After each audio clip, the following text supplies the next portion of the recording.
I was reminded of someone today, an old boss.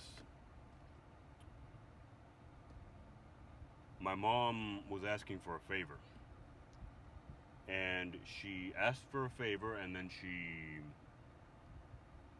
started to go into this long and I felt unnecessary explanation. I mean, she was giving me all these reasons, like, "Oh, can you help me with this? I have to do this, have to do."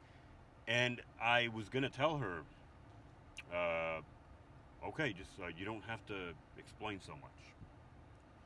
I was gonna tell her sternly, but I decided against it.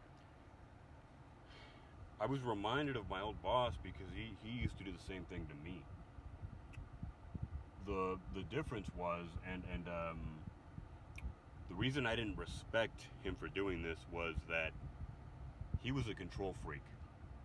So he didn't like to have things over explained, I suppose, right? Because he saw it as a waste of time. He was very efficient.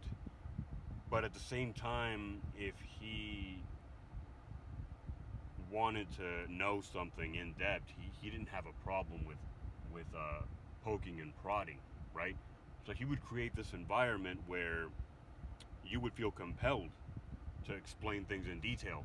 But if he wasn't in the mood to hear them explained in detail, he would make you feel bad, right?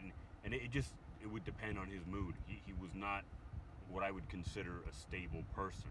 You know, he he would change his ideology on the matter based on how he felt or how his own needs were being met. Which, I mean, he was my boss, and I get that, but it just bothered me that he couldn't be a little more accommodating.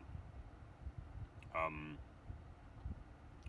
I suppose listening to myself talk about this, I realized that who am I as an employee, right? To ask for my employer to be accommodating. Um, I suppose there's something wrong with that, but at the same time, isn't there a line? Isn't there a certain accommodation you are entitled to expect as an employee? I mean, maybe I'm a little bit out of line for suggesting this. I don't know.